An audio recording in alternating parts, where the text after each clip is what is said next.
Congress senior నేత VH Hanumantharao గారి ఇంటి ముందు ఉన్నాం మనం. నిన్న రాత్రి పొద్దున 4 గంటలకి ఆయన కారును ఎవరో కావాలని ఢీ కొట్టారు. ఇది చూడండి, కారు ఎంత విధ్వంసం అయిపోయిందో. విహెచ్ గారి కారు ఇది మొదటిసారి కాదు, రెండోసారి జరిగింది ఇది. విహెచ్ గారిని కూడా టార్గెట్ చేసి ఆయన కారును కొట్టాల్సిన అవసరం ఏముందో ఎవరికి అర్థం కావట్లేదు. సో మరి అతను దొరికాడా, పోలీసులు ఏం చేస్తారనేది ఇంకా తెలియాల్సి ఉంది. సో ఇది విహెచ్ హనుమంతరావు గారి కారు. మరి ఇప్పుడు ఆయన వాళ్ళ ఇంటికి వచ్చాం, ఆయన్ని మాట్లాడదామని, పరామర్శిద్దామని, ఏం జరిగిందని. అలాగే ఈ యొక్క 1 year కాంగ్రెస్ పాలన గురించి కూడా ఆయనతో మనం మాట్లాడదాం.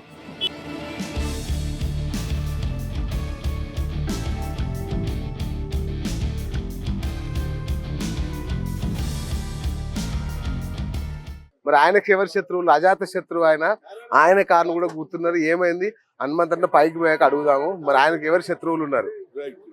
Right. Hi viewers, welcome to BS talk show. నేను మీ బుర్రా శ్రీనివాస్.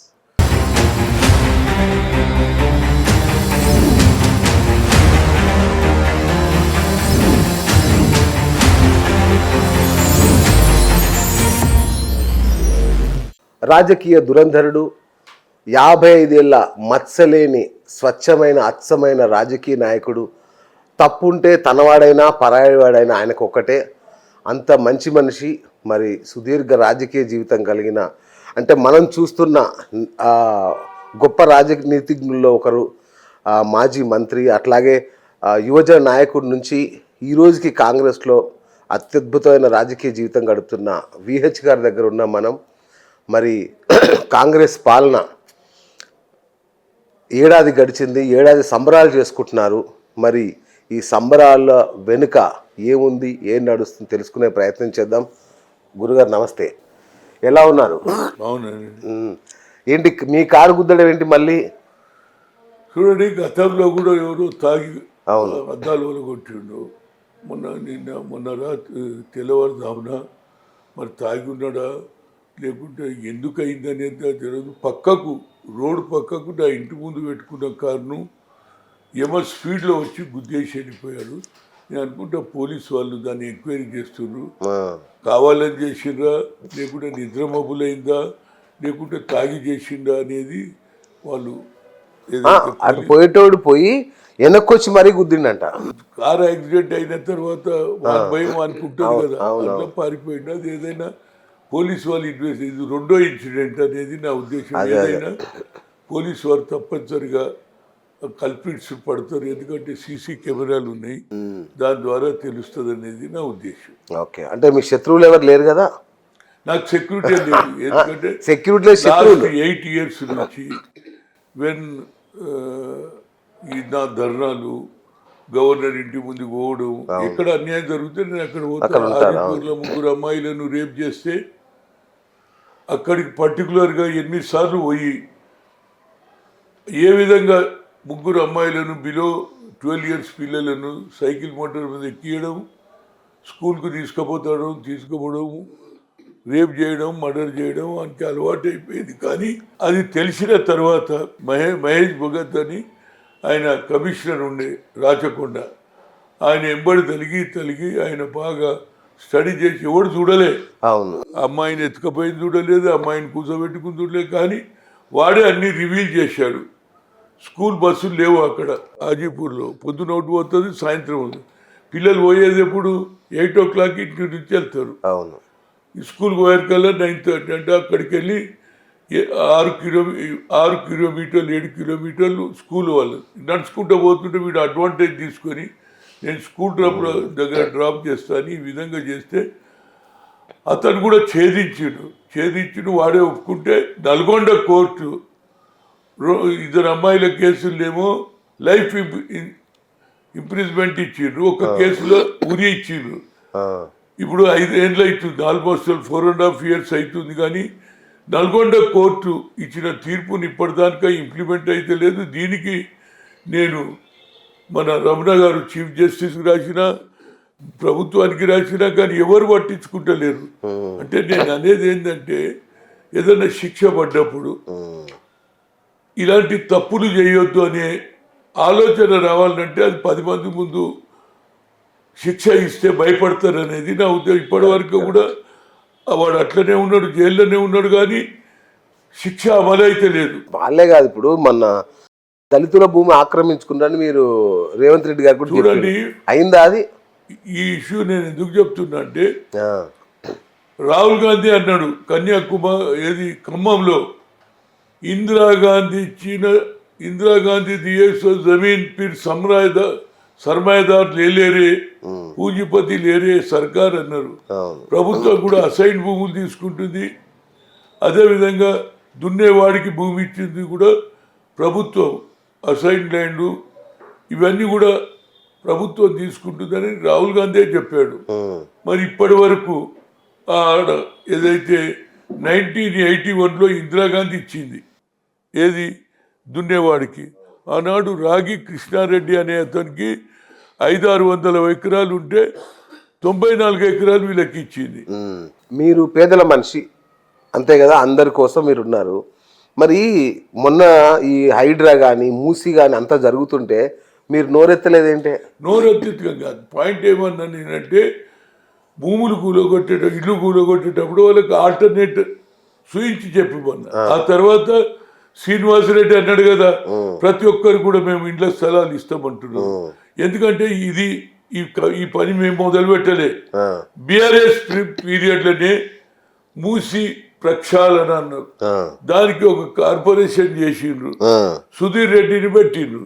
ఇవాళ వాళ్ళే అంటున్నారు ఏది మొదలు ప్రక్షాళనలో మీరే చేసిండు కదా, కార్పొరేషన్ వేసిండు కదా, మూసి కార్పొరేషన్ వేసిండు కదా, సుధీర్ రెడ్డిని పెట్టిండ్రు. మరి ఇవాళ మీరు ఏమడగాలి, పేద ప్రజలకు అన్యాయం జరగకుండా వాళ్ళకు ఆల్టర్నేట్ అరేంజ్మెంట్ చేసి తీసేయమని చెప్పాలి తప్పితే ఈ మూసి తప్పు, పేదోళ్ళ తప్పు అని వాళ్ళు పొలిటికల్ అడ్వాంటేజ్ తీసుకుంటుంది. నేనేమంటున్నా, ఏ పేదవానికి కూడా ఎక్కడనైతే నీళ్లు, మేము చిన్నప్పటి నుంచి చూస్తా, నేను 2 సార్లు వచ్చింది ఏది మూసి వరదలు, ఏ లెవెల్ నీళ్ళు వచ్చాయో ఆ లెవెల్ దానిక తీసేసి మిగతా లెవెల్ ఉంచమని చెప్తున్నా. ఎందుకంటే నీటి ప్రవాహం ఎక్కడైతే ఉంటుందో ఆ ప్రవాహం పైన లేని ప్రవాహంలో తీయొద్దు అన్నదే నా ఉద్దేశం. దానికే ఇవాళ ఆయన కూడా చెప్తుండు కదా, ఎవరు మన రంగనాథ్ కూడా అంటున్నాడు, మీద ఎవరికైతే ఉన్నది. ఇప్పుడు వాళ్ళనే రెచ్చగొట్టి ఏం చేస్తున్నారు, మేము ఇండ్లు ఇచ్చినా పోము చెయ్యము అని అంటున్నారు. నా ఉద్దేశంలో పేదవానికి ఎక్కడ అన్యాయం సరే నేను మాట్లాడిన ఏమన్నా, నోబడి షుడ్ హర్ట్, ఎవరి భూమి ఉన్నదో వాళ్ళకి ఇల్లు ఊరిపోతే ఆల్టర్నేట్ అరేంజ్మెంట్ చేయమన్నా. ఇవాళ కూడా అదే మాట్లాడుతున్నా, వాళ్ళకి అన్యాయం చేయొద్దు అనేది నా ఉద్దేశం. కనుక వాళ్ళు ఏం చేస్తున్నారు, దీన్ని అడ్వాంటేజ్ తీసుకొని వచ్చేది మున్సిపల్ ఎన్నికలు కదా, దాంట్లో మేమే ఆపినాం. మరి మీరు మూసి ప్రక్షాళన కమిటీ వేసిందా లేదా, డిస్కషన్ అయిందా లేదా? అంటే ఇట్లా పేదలు ఇల్లు కూలగొడతారా అని ఎవరన్నా ఫస్ట్ చెప్పకుండా పాయింట్ ఏమంటారు, మీరు వేసిందా లేదా, మీరు ప్రక్షాళన మీరెందుకు వేసిండ్రు? వాళ్ళ స్టైల్లో వాళ్ళు చేసేవాళ్ళేమో కదా. నేను అనేది ఏది, మీకు కూడా ఆ ఆలోచన ఉండే, మురికి నీళ్లు పోవాలి, ప్రవాహం రావాలి, ఆ పని ఇప్పుడు మొదలైంది. మీరేమనాలే, ఇండ్లు ఎవరి పోయినా వాళ్ళకు ఆల్టర్నేట్ అరేంజ్మెంట్ చేసిన తర్వాత కూలగొట్టంటే అది న్యాయం. ఏం లేదు, వాళ్ళు ఇళ్ళల్లో పోయి పడుకుంటే అవుతుందా? నేను అనేది ఏంటి, రోజు ఎన్విరాన్మెంట్ పద్ధతే ఉన్నది. ఎన్విరాన్మెంట్ చెర్ల పక్కకు ఇండ్లు ఉండొద్దు, ఎందుకంటే ప్రవాహం ఆపొద్దు. నీళ్లు ఉంటేనే కదా మంచి జీవితం. కనుక దాని మీద ప్రభుత్వం ఆలోచన చేసి ఇప్పుడు ఏదో వారికి తప్పనిసరిగా ఎన్ని ఇండ్లన్నా కట్టిస్తామని శ్రీనివాసరెడ్డి గారు కూడా చెప్పారు. 2 బెడ్రూమ్ వాళ్ళకి ఇస్తున్నారు. తప్పనిసరిగా ప్రభుత్వం ఇవ్వడానికి సిద్ధంగా ఉంది. లేకపోతే నేను మళ్ళీ అడుగుతా వాళ్ళని కూడా.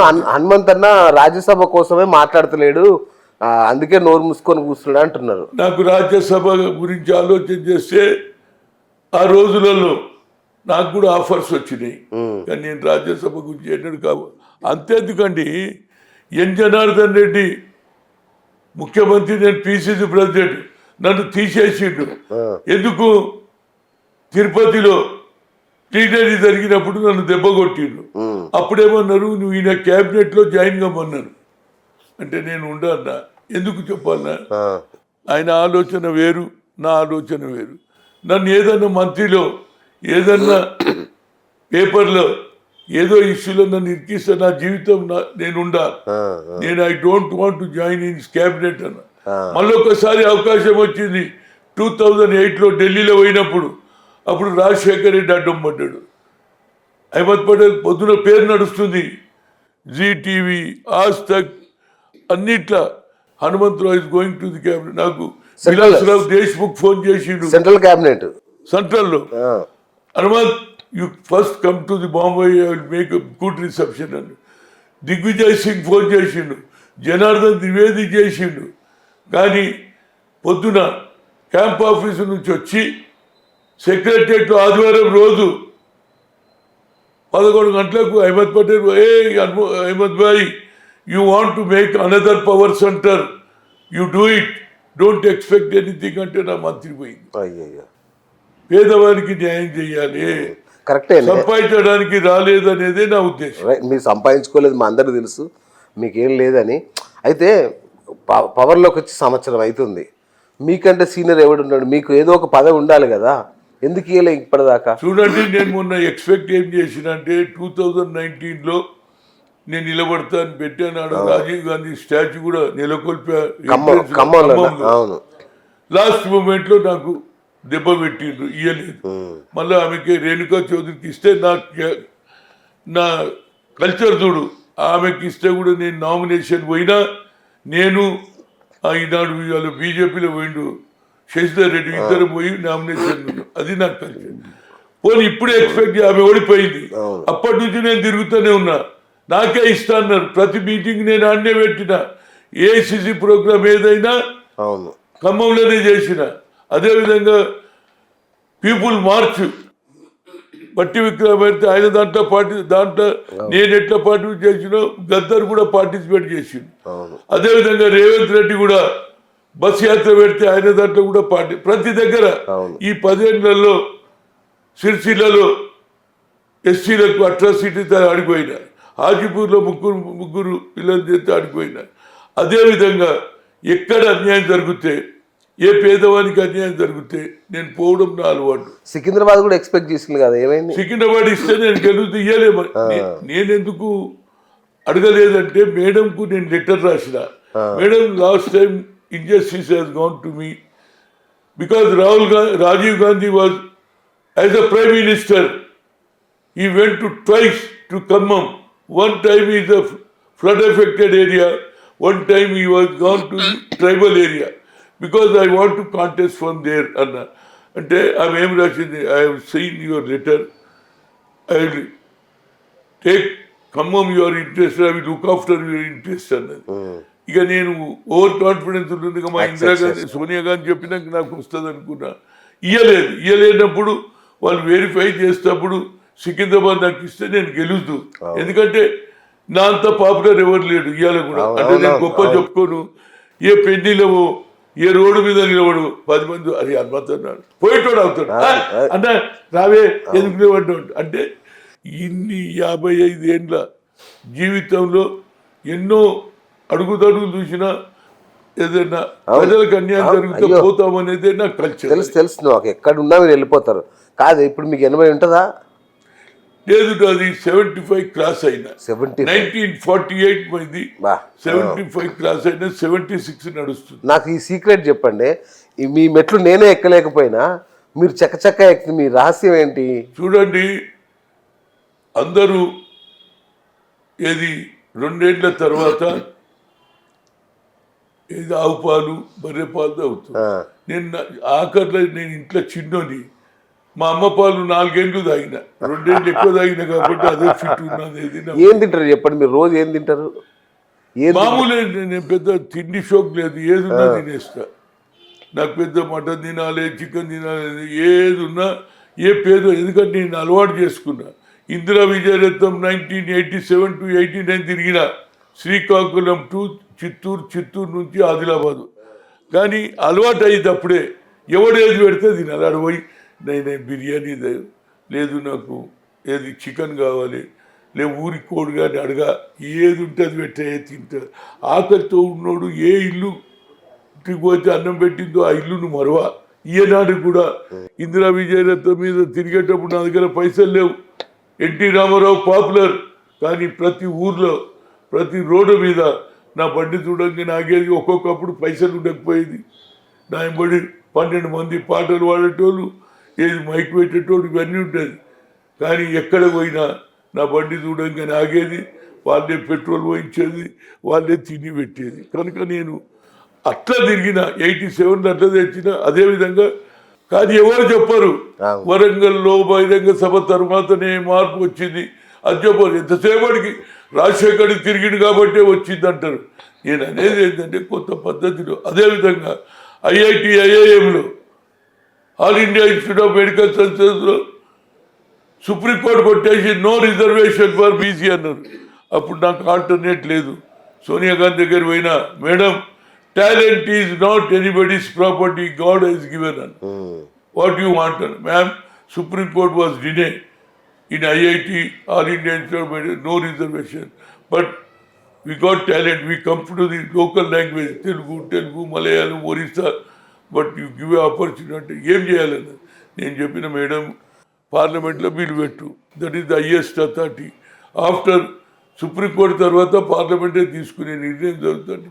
పార్లమెంట్లో మన్మోహన్ సింగ్ పెడితే అప్పుడు లల్లు ప్రసాద్ యాదవ్ అందరూ, సిపిఐ కానీ సిపిఎం కానీ అందరూ కూడా, ఈవెన్ మమతా కూడా సపోర్ట్ చేసింది. మా బిల్లు పాస్ అయింది. ఇవాళ లక్షలాది మంది వేల సంఖ్యలో ఇంజనీర్లు అవుతున్నారు ఐఐటీలో, అదేవిధంగా all India institute of medical డాక్టర్లు అయితే. That is. కానీ మా వాళ్ళు ఎవరు చెప్పడం, నా పేరు చెప్పకు, సోనియా గాంధీ చేసింది, ఈ యూపీఐ చైర్పర్సన్, అది కూడా చెప్పరు. అదే విధంగా రాహుల్ గాంధీ కూడా ఒక పని చేసి. మీ నోరంటే అందరు భయపడతారు కదా, మీ నోరు అంటే భయపడతారు అందరు. నేను భయపడి కాదు, నేను అనేది ఏంటి, మా దగ్గర ఒక కల్చర్, మాకు బీజేపీ కల్చర్ ఏంటంటే, బీజేపీ ఏం చేయకుండా ఒక తర్వాత చెప్తూనే ఉంటాడు. మా దగ్గర ఒకటి చేసింది ఇంకోటి చెప్పాడు. ఎందుకంటే హనుమంత్, నాకు క్రెడిట్ వద్దురా భయ్. Everybody knows. 11 years I fought in Delhi. 11 జన్పథ్లో ఎవడొచ్చినా భోజనం పెట్టేది. ప్రతి సంవత్సరం పార్లమెంట్ జరిగేటప్పుడు ఎండింగ్లో మా ఇంట్లో ఎంపీల మీటింగ్ పెట్టేది. 3 సార్లు కలిసిన నరేంద్ర మోడీని, మా జనాభా ప్రకారంగా మాకు రిజర్వేషన్, ఒక సెపరేట్ మినిస్ట్రీ ఇవ్వన్నా, అడవిలో ఉండే పులుల లెక్క ఉంటుంది కదా, మా లెక్క లేదు అని అడిగిన, చేయలే. కానీ సోనియా గాంధీ మాత్రం యూపీఏ చైర్పర్సన్గా చేసింది. అది మొదలు సోనియా గాంధీ చేసింది. తర్వాత రాహుల్ గాంధీకి చెప్పిన, ప్రతి కమిటీలో పోతున్నా, సోషల్ జస్టిస్ అట్లా ఎస్సీ ఉంటుంది, ఎస్టీ ఉంటుంది, ఓబీసీ ఉంటుంది. అయితే అన్న, ఇప్పుడు కాంగ్రెస్ అధికారంలోకి వచ్చి సంవత్సరం అయింది. ఇప్పుడు విజయోత్సవాలు కూడా చేస్తున్నారు. మీరు హంస లాంటి వాళ్ళు, పాలు పాలు నీళ్ళు నీళ్ళు అని చెప్తారు మీరు, రైట్? ఏంటి ప్రోగ్రెస్ రిపోర్ట్ చెప్పండి, కరెక్ట్ ప్రోగ్రెస్ రిపోర్ట్ కావాలి. చూడండి, మా ముఖ్యమంత్రి 100 రోజులు అన్నదే పట్టుకుంటున్నారు. నేను అడగలే, అపోజిషన్ అడిగేది ఏంటంటే 1 పాయింట్ ప్రోగ్రామ్ 100 రోజులలో చేసిండ్రా లేదా. నేను దానికి జవాబు ఏం చెప్తాను, మీరు కూడా రైతులకు 1,00,000 రుణమాఫీ చేసిండ్రు, కానీ ఎన్నిసార్లు చేసిండ్రే? 3 సార్లు చేస్తే అది ఇంట్రెస్ట్ చెప్పలేదుగా. 100 రోజులు చేస్తా అని చెప్పలేదు కదా. మా 100 రోజులనే పట్టుకుంటున్నారు. మీరు 4 ఏళ్ళు అయినా ఆ 3 సార్లు ఇవ్వడం వల్ల ఆ 1,00,000 రుణమాఫీ ఏది ఇంట్రెస్ట్ కిందనే పోయింది. ఇవాళ మా ముఖ్యమంత్రి అన్నదాని మీదే పట్టుకుంటారు, కానీ సగం 3/4 ఇచ్చింది, ఇంకా 1/4 అది ఇస్తారు. అదేవిధంగా మేము చెప్పినట్టు మహిళలకు బస్ ఫ్రీ చేస్తున్నాం. సిలిండర్ 2,500 ఏది 2,500 ఇస్తానే కదా మహిళలకి. 2,500 కూడా మీటింగ్లో డిసైడ్ అవుతుంది. ఈ తర్వాత ఇప్పుడు దానికి కూడా బోనస్ కూడా ఇస్తా అని చెప్తున్నారు. ఇది కూడా ఫినిష్ చేసినాక మహిళలకు ఏదైతే 2,500 అది ఇస్తారు. అదేవిధంగా గ్యాస్ కనెక్షన్ కూడా 500కే సిలిండర్ వచ్చేటట్టు. ఇవన్నీ అంచెలంచెలుగా అవుతాయి. వాళ్ళు ఎంతసేపటికి నువ్వు చేయలేదు, నువ్వు చేయలేదు అని మీరు కూడా డిలే చేసినా లేదా? మరి 1000 రోజులు అని చెప్తే అయిపోయేది కదా, నీ లొల్లి ఉండదుగా. 100 కాదు 1000 అంటే అయిపోయేదిగా. 1000 రోజుల్లో చేస్తామని చెప్తే అయిపోయేదిగా.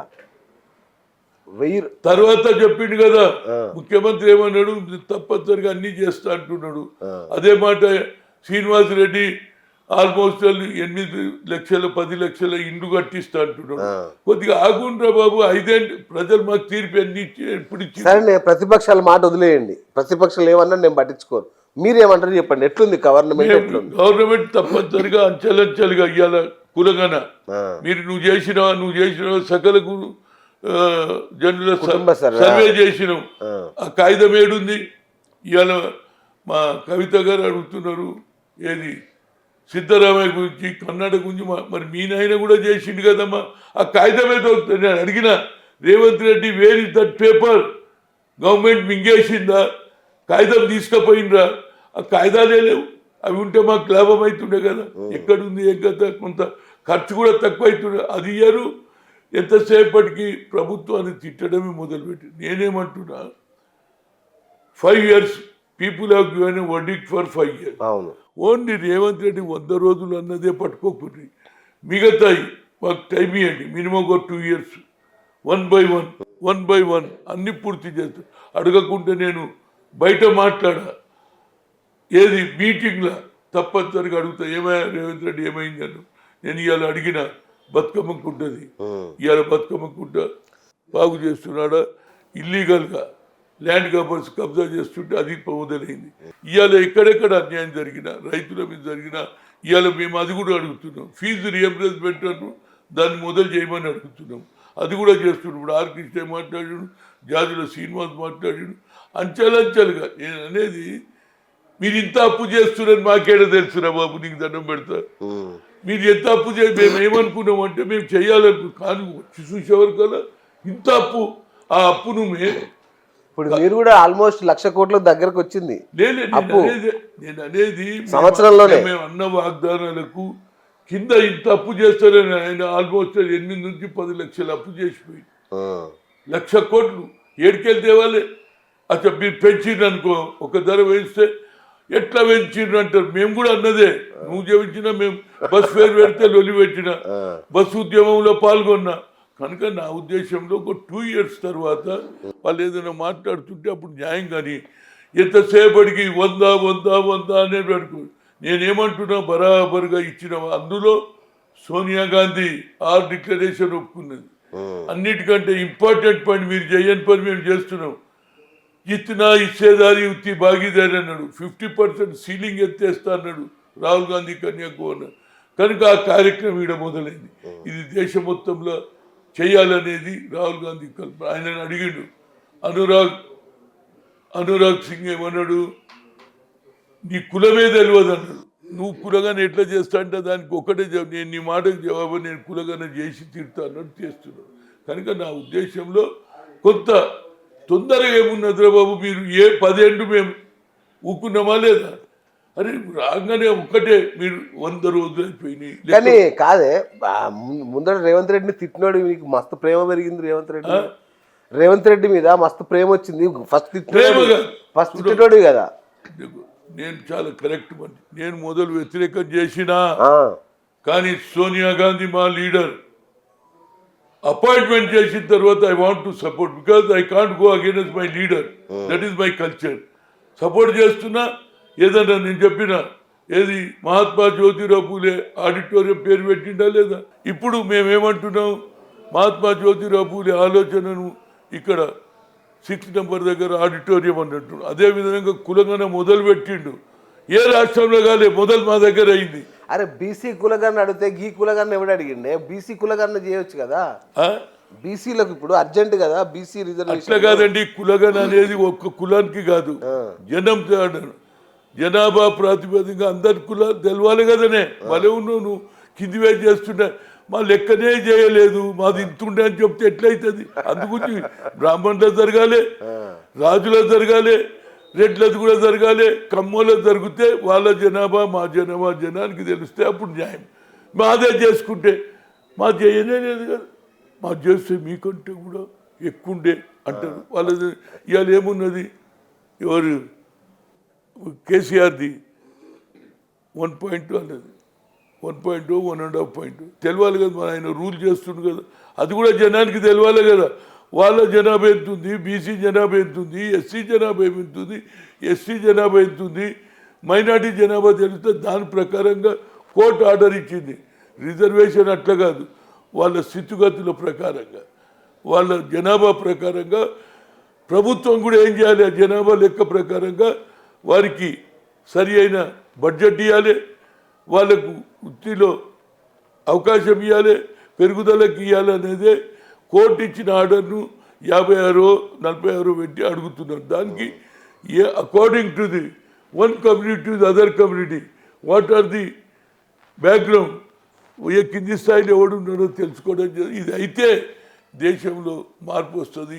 1931లో అయింది, ఆ తర్వాత ఇప్పుడే తెలంగాణలో అవుతుంది. ఇది రాష్ట్రం మొత్తం దేశం మొత్తంలో అయితే అప్పుడు రాహుల్ గాంధీకి కూడా మంచి పేరు వస్తుంది. ఆ తర్వాత తప్పనిసరిగా ఆమె ఎవరు అన్నారట, ఎవరు మన ఎన్టీ రామారావు కూతురు మొన్న ఎంపీ అయింది కదా, ఆ కులగానే అన్నప్పటికీ మహారాష్ట్రలో ఓడిపోయిండు. మరి మీ నాయన కూడా బీసీల గురించి మాట్లాడిండు కదమ్మా, నువ్వు ఎన్టీ రామారావు కూతురు ఇట్లా మాట్లాడవచ్చా? రేపు దీని జవాబు చెప్తాము. ఎందుకంటే కులగణం వల్లనే చెప్పిండు కాబట్టి మహారాష్ట్రలో ఓడిపోయిందని అక్క కులాలలో ఓడగొట్టిండు అంటున్నాడు. అక్క కులాలలో ఓడగొట్టి నిజంగా మాలో ఆలోచన వస్తే అక్క కులాలలో గెలుస్తారు రమేష్. మా జనాభా ఎక్కువ ఉన్నది, బీసీఓ ఎస్సీఓ ఎస్టీఓ వాళ్ళ జనాభా తక్కువ ఉన్నది, వాళ్ళే రాజ్యం వెళ్తున్నారు. రాహుల్ గాంధీ అన్నాడు కదా, 90% ఉన్నోళ్ళకి అన్యాయం 10% వాళ్ళు రూల్ చేస్తారు. ఈవెన్ సెక్రటరియట్లో మా వాళ్ళు 2-3 బీసీలు, 1 ఎస్సీలు, 1 ఎస్టీ ఇట్లున్నాడు అని అంటుండ్రు కదా. మరి వాళ్ళ కింద ఉన్న వాళ్ళకి కూడా జనాభా ప్రాతిపదికంగా న్యాయం జరగాలి అనేది రాహుల్ గాంధీ ఆలోచన. తప్పనిసరిగా అది ఇంప్లిమెంట్ అవుతుంది. మిగతా రాష్ట్రాలలో అయితే తప్పనిసరిగా ప్రజలలో ఎవరి పదవులు వాళ్ళ పొజిషన్స్ పెరుగుతాయి, ప్రమోషన్స్ వస్తాయి, వాళ్ళ బతుకులు కూడా బాగుంటాయి అనేదే రాహుల్ గాంధీ ఇందిరాగాంధీ మనుమడుగా సోనియా గాంధీ కొడుకుగా పనిచేస్తున్నాడు అనేది నా ఉద్దేశం. ఇప్పుడు మహారాష్ట్రలో ఓటమి తీసుకుంటే 6 గ్యారెంటీలని చెప్పింది అక్కడ కూడా. ఆడ జరిగింది చెప్పాలనా, ఎవడు చెప్పు, నేను కుల్లో చెప్తా. ఆడ నేను పోయి వచ్చిన గ్యారెంటీ గెలుస్తుంది అనుకున్నాం. ఇక్కడ నేను 2 దగ్గరికి పోయి వచ్చిన మహారాష్ట్రలో. కానీ అక్కడ జరిగింది ఏంటంటే పార్లమెంట్ ఎన్నికలు 48 వాళ్ళ పార్లమెంట్ ఏది మహారాష్ట్ర 31 గెలిచినాం. 31 గెలవగానే మేము సంతోషంలోనే ఉన్నాం. ఇక అదే అయిపోయింది అసెంబ్లీలో మేము. కానీ దానికి అమిత్ షా అదేవిధంగా ఎవరు నరేంద్ర మోడీ ఆలోచన, అరే రేపు అసెంబ్లీలో దెబ్బ పడుతుందని పంచడం మొదలు పెట్టిండ్రు. ఆయన ఎన్ని కోట్లు పెట్టిండ్రు మాకే తెలియదు. ఎందుకంటే ఎలక్షన్ కమిషన్కే 100 కోట్లు దొరికినాయా లేదా, దాన్ని బట్టి ఎంత ఖర్చు చేసిండ్రు. వీళ్ళు ఓవర్ కాన్ఫిడెన్స్ ఉన్నారా, పార్లమెంట్ మే ఆగా కల్ అసెంబ్లీ అని ఎవరి 3 పార్టీలు మాది, ఏది శివసేన అనుకో, ఎన్సీపీ అనుకో, కాంగ్రెస్ ఏది అలియన్స్ అనుకో, వాళ్ళు ఏమో హుషారుగా పనిచేసారు. వాళ్ళ చేతిలో ఇక మీదికెళ్ళి ఏమన్నారు, ఆయన ఎవరు బీజేపీ వాళ్ళు కర్ణాటక తెలంగాణ నుంచే డబ్బులు వచ్చినాయి మహారాష్ట్ర అన్నారు. మీ ఎన్ని స్టేట్లు ఉన్నాయిరా బాబు, రాజస్థాన్ మీదే, యూపీ మీదే, మధ్యప్రదేశ్ మీదే, అస్సాం మీదే, కేంద్రమే వాళ్ళది. కోట్ల రూపాయలు వచ్చినాయి. ఆడికి ఈవీఎంల కంటే ఎక్కువ డబ్బులు వంచిన రోడ్డున మొట్టమొదటిసారి హయ్యెస్ట్ డబ్బు వంచిన స్టేట్ ఏదన్నా ఉందంటే మహారాష్ట్ర. అందుకుంటే అన్ని సీట్లు వచ్చినాయి. ఏది వ్యతిరేకం చేసిపోయినారు, వాళ్ళ చిన్న ఆయనకు వ్యతిరేకం చేసిపోయినా లేదా అజిత్ పవార్. అదేవిధంగా ఎవరు మన ఇప్పుడు ఉన్నటువంటి ముఖ్యమంత్రి షిండే శివసేనకు మోసం చేసిపోయినా, మోసం చేసిన వాళ్ళకి వేస్తారని వేయలే, పంచిండ్రు. ఈవీఎం అంటున్నారు కానీ ఈవీఎం కంటే ఎక్కువ ఎక్కడ అడిగినా చెప్పిండ్రు, నీళ్ళ లేకనే పైసలు. ఇప్పుడు మన రేవంత్ సార్ పోయిన అన్ని చోట్ల ఓడిపోయిందంట కాంగ్రెస్. అక్కడ చూడండి, ఎవరు పోయినా ఎక్కడ పోయినా లోకల్ ప్రాబ్లము ఏదైతే డబ్బులు వంచకని రేపు ప్రజలు అంబేద్కర్ ఆలోచన ఎవరైనా ఇంప్లిమెంట్ చేస్తున్నా, అంబేద్కర్ ఎందుకు ఆలోచన చేసిండు, పవర్ రాజ్యాంగం ఏమి రాసిండు, అదానికి ఒకే ఓటు, రిక్షా దొక్కేవాడికి ఒకే ఓటు. కానీ రిక్షా దొక్కేవాడు అమ్ముకుంటుండు కదండి. ఆలో మార్పు రావడానికి మా శాయశక్తి. అందుగుంచే రాహుల్ గాంధీ గారు క్యాస్ట్ వైజ్ సెన్సస్ అన్నాడు. కింది వారికి కూడా పైకి తీసుకొస్తే అప్పుడు వాడు సరిగ్గా ఓటేస్తాడు. అంబేద్కర్ ఆలోచన, తన శిష్యుడు ఈ అంబేద్కర్ ఏదైతే రాసిండో ఆ రాజ్యాంగం రావాలంటే ఏది జ్యోతిరావు పులే చదువుకొని మన భవిష్యత్తు ఏందని ఆలోచన చేయాలి. రాజ్యాధికారంలో మనం కూడా పాలు పంచుకుంటే న్యాయం అనేది ఇప్పుడు చురువైంది. తప్పనిసరిగా ఈ ఆలోచన రాను రాను ఏ దినమైతే తప్పనిసరిగా ప్రజల్లో మార్పు రావాలంటే మనం కేవలం ఒక సీసాకో, ఒక బిర్యానీకో, ఒక డబ్బుకో మనం 5 ఏళ్ళు సఫర్ అవుతున్న ఒక్కరోజు. రైట్. ఉత్తమ్ కుమార్ రెడ్డి గారికి మీకు ఏంటి గొడవ? ఎక్కడ పడింది మీకు? ఉత్తమ్ కుమార్ రెడ్డి గారికి మీకు ఏంటి గొడవ? గొడవ ఏం లేదండి. చూడండి, నాకు ఆ రోజులలో ఆయన పిసిసి ప్రెసిడెంట్ 2019లో నాకు టికెట్ రాలేదు. ఇక అంతకంటే ఏం చెప్తాం, మీకు ఏం తగాదా ఉంటుంది. ఆయన తలుచుకుంటే ఇవ్వాలి. ఆడ 2 సార్లు ఓడిపోయింది ఆమె. ఎవరు? రేణుకా చౌదరి. మళ్ళీ ఆమెకే ఇచ్చిండ్రు. నేను అడిగిన ఫస్ట్ ఆమె అప్లికేషనే పెట్టలే, పెట్టదానికి ఇచ్చిండ్రు. అంటే పవర్ సెంటర్ కావద్దని. హనుమంతరావు అంటే పవర్, హనుమంతరావుకు ఫాలోయింగ్ ఉంది. గెలిచానంటే అంటే పవర్ఫుల్ అవుతాడు. నేనేం గెలిచినా గెలవకపోయినా ప్రజలలో ఇవాళ 8 ఏళ్ళ నుంచి నాకేమన్నా పదవి ఉందా చెప్పండి? ఏడవైనా జనం వస్తుంది. నిన్న రేవంత్ రెడ్డి గారి అన్న బిడ్డ పెళ్లికి పోయినా, పెండైకి దిగుతూ ఒకటే ఫోటోలు, చిన్న దగ్గర బాగా దగ్గర అరే హనుమంతన్న. అందులో ఆయన కాన్స్టిట్యూన్సీ వాళ్ళు కూడా ఎక్కువ మంది హనుమంతన్న ఫోటో, మహిళలు, జెంట్స్. అంటే ఇది నా గొప్పతనం కాదు. My service for last 50 years, how I worked for common people. అదే పేరు నాకున్నది. పదవి ఇస్తే ఇంకా 10 మందికి ఉపయోగపడతా. కానీ పార్టీ మీకు ఏం చేస్తుంది? ఇంటి ముందు స్ట్రీట్ లైట్ కూడా లేదు. మీ ఇంటి ముందట, మీ ఇంటి ముందట లైట్ లేదు, కెమెరా కూడా లేదే, సీసీ కెమెరా ఏంటంటే తప్పనిసరిగా ప్రతి దగ్గర కూడా అప్పుడప్పుడు పోతుంటాయి. ఎప్పుడు పెట్టి మా ఇంటి దగ్గర పెట్టి నీటికెళ్ళాడదానికి. ఇవి చిన్న చిన్న ఇష్యూ, మేజర్ ఇష్యూ చెప్పు.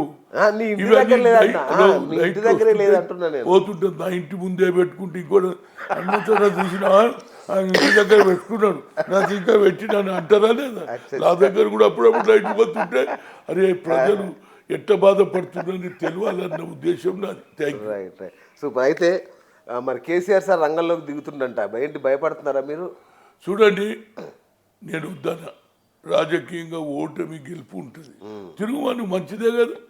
ప్రజల అభిమానం ఉండి నీ కష్టాన్ని నమ్మి నువ్వు బాగు చేస్తావంటే అప్పుడు ఎలక్షన్ అప్పుడు తెలుస్తుంది. తిరుగు, ఎవడొద్దంటుండు. నేను తిరుగుతలేనా? ఏడు అన్యాయం జరిగింది, నాకే పదవి లేదు. నీకైతే ముఖ్యమంత్రి పదవి అయింది, నువ్వు ఆ పని మొదలే చేసినట్టు ఇల్లు లేదు కదా. పోయి ఫామ్ హౌస్లో వండుకుంటే ఇక్కడ ఏం చేయకపోతే మహారాష్ట్ర అప్కి మా కిసాన్కి సర్కార్ అన్ను. ఇక్కడ కిసాన్లు వస్తుంటే 5 రూపాయలు ఇవ్వవు, కిసాన్లకు ఖమ్మంలో సంఖ్యలు వేస్తావు, ఆడిపోతుంది. పైసలన్నీ వృధా అయింది కదా. పోని తిరిగాడు, ఏదో ఉద్దీర్ఘం చేస్తాను. మొన్న ఎందుకు పోటీ పెట్టలేవు కన్నీ కూడా. అంటే నీకు కొద్దిగా ఈడ గెలిచిపోయిన ఇంకా మహారాష్ట్రలో ఓల్డ్ హైదరాబాద్లో తిరిగితివి నువ్వు. ఓల్డ్ హైదరాబాద్ ఉండే కదా, ఏది ఇదంతా గుల్బర్గా, అదేవిధంగా బిదర్, అదే ఉస్మానాబాద్, ఇవన్నీ మన దాంట్లో ఉండే ఏది.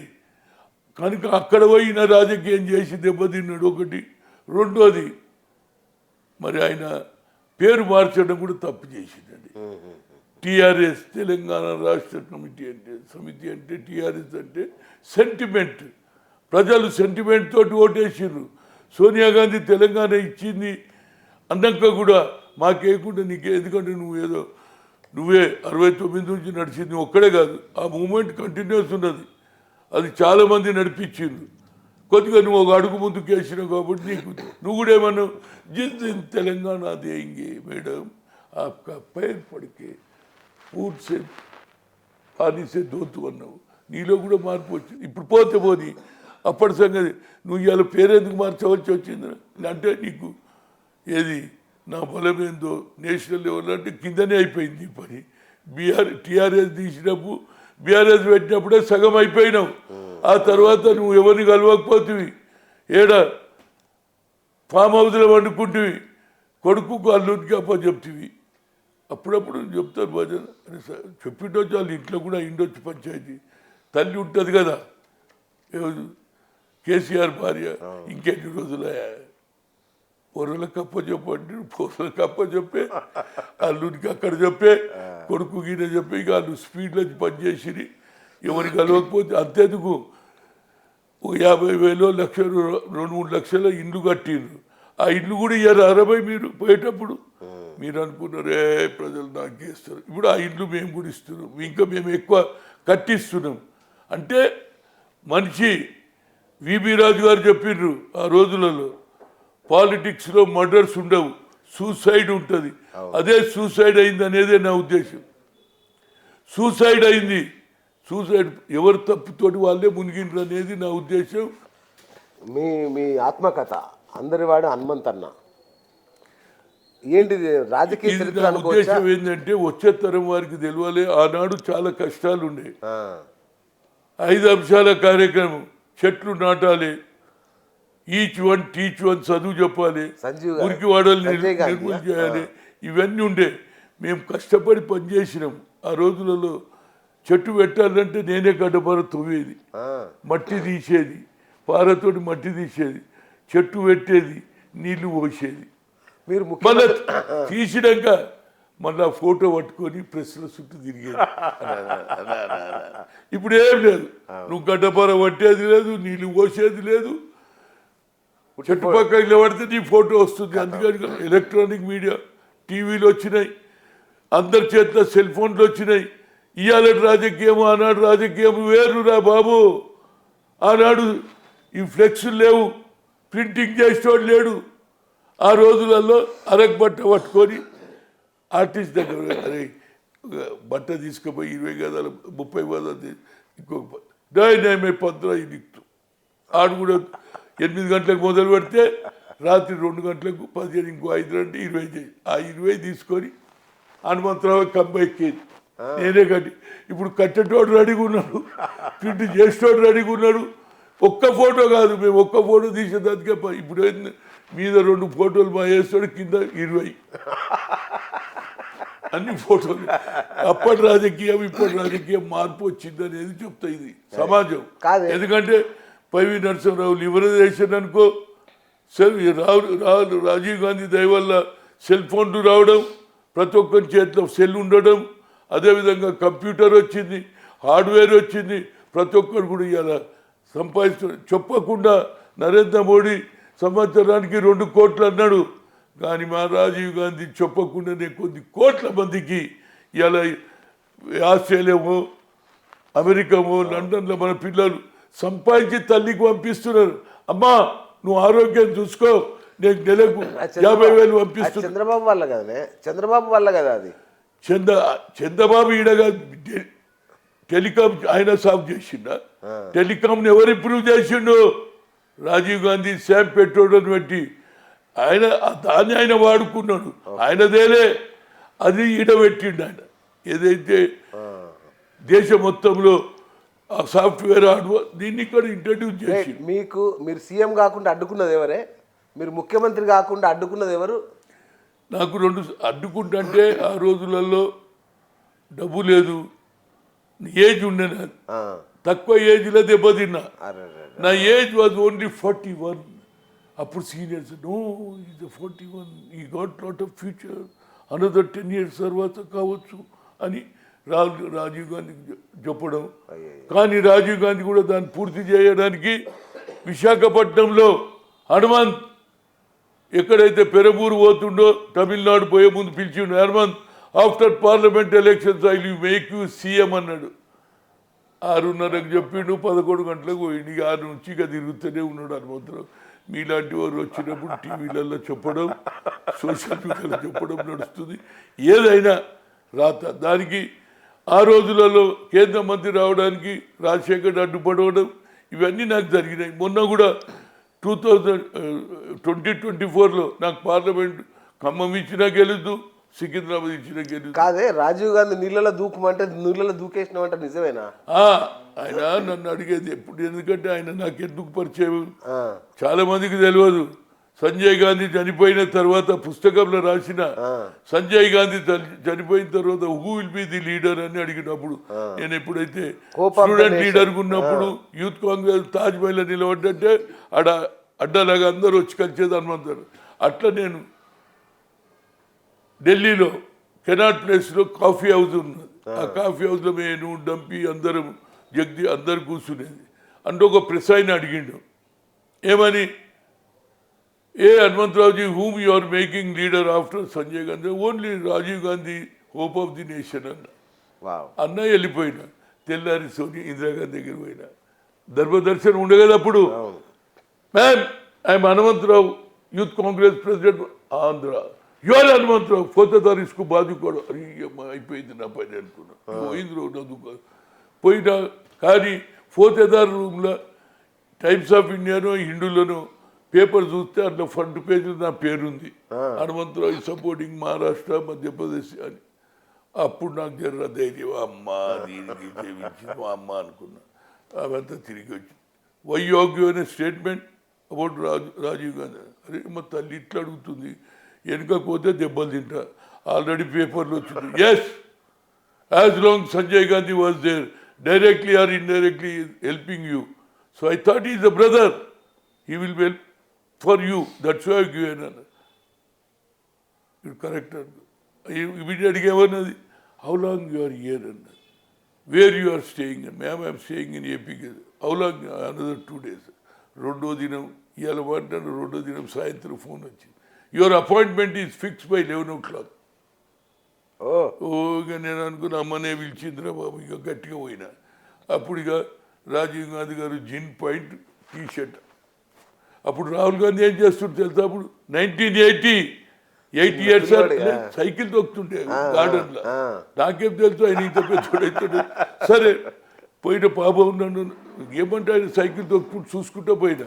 లోపలికి పోగానే వచ్చింది, ఏ mister gin point why you have given my name for politics, I'm a pilot అన్నాడు. అనగా నేను ఇట్లా అంటుండే ఏమన్నా కానీ దుక్కిన sir I can't became a pilot, the pilot is a technical subject, కానీ pilot became a politician. No no no no I'm family life అని వెళ్ళిపోయాడు. మళ్ళీ తెల్లారు పిలిచింది, అంటే ఏం చెప్పిండని, ma'am he saying that I'm a pilot, I can't became a politician అన్నాడు. ఆప్ క్యా బోలే అన్న, మేము given a state answer, I can't become a pilot. Pilot is a technical subject. కానీ పైలట్ బికేమ్ ఏ పాలిటిషియన్ అంటే నవ్విందని ఈడు గట్టాడు ఎలాగేరో అన్నారు. ఇక ఆ తర్వాత అనుకోకుండా రాజీవ్ గాంధీ గారు ఈడ సీనియర్ పైలట్ ట్రైనింగ్కి వచ్చిండు బేగంపేట్. 5 ఉండి సీనియర్ పైలట్. ఇక రోజు పోయి సాయంత్రం అప్పుడు స్కూటర్ మీద పోవాలి, ఎదురుగా ఒకటి లగుతా అప్పుడు నాది ఫుల్ అవా రేయ్ రాగానే చెప్పాలంటే అటు ఫోన్ చేయగానే ఉరికొచ్చేది. ఇట్లా ఆయన ఎంబడి తలిగితే ఇక ఒకసారి ఆయన ఉరుకుడు, నేను ఉరుకుడు. అరే వాళ్ళ అదర్ పైలట్స్ అరే తెర దోస్తారంటే ఈయన ఉరికేది ఆయన వెనకాల. అట్లా నాకు ఆయనకు సన్నిహితం ఏమైంది. I'm loss. Indira Gandhi was ever very close. Indira Gandhi అన్నది అన్నాడు, వెంకటరామరెడ్డి గారు ముఖ్యమంత్రి అయినప్పుడు నన్ను క్యాబినెట్లో తీసుకు, I can't in cabinet, I want to work as a youth Congress president. భుజం తట్టింది మా అమ్మ. అది దట్ ఈజ్ మై ఆనాడే మినిస్టర్ అయిదు లేదు, నేను ప్రజల సేవ చేస్తాను. అదేవిధంగా చేసిన ఇప్పటికి కూడా చేస్తా. పదవులు వస్తాయి. రాజ్యసభ ఇస్తున్నారా లేదా? ఇప్పుడు రాజ్యసభ ఇస్తారా లేదా అనేది నేను ఏం పని చేస్తూనే ఉంటా. ఇప్పుడు కేశవరావు ప్లేస్లో మీకు ఇస్తారని అంటుండే కదా. చూడండి, కేశవరావుకి ఎందుకు ఇవ్వలేదు, కేశవరావు ఎందుకు రాజీనామా చేసిండో అది ఇచ్చింది, అయిపోయింది. నేను పదవుల గురించి కాదండి, వేరే వానికి అన్యాయం జరిగితే మాట నేను అమ్మా నాకు లేదు అన్నాడు. వాళ్ళు నా టాలెంట్ ఉంటే అప్పుడు టాలెంట్ని చూసే ఇచ్చింది కదనే. నేను పెంకుటిల్లి ఇంట్లో ఉంటా, మా నాయన సంపాదించలే.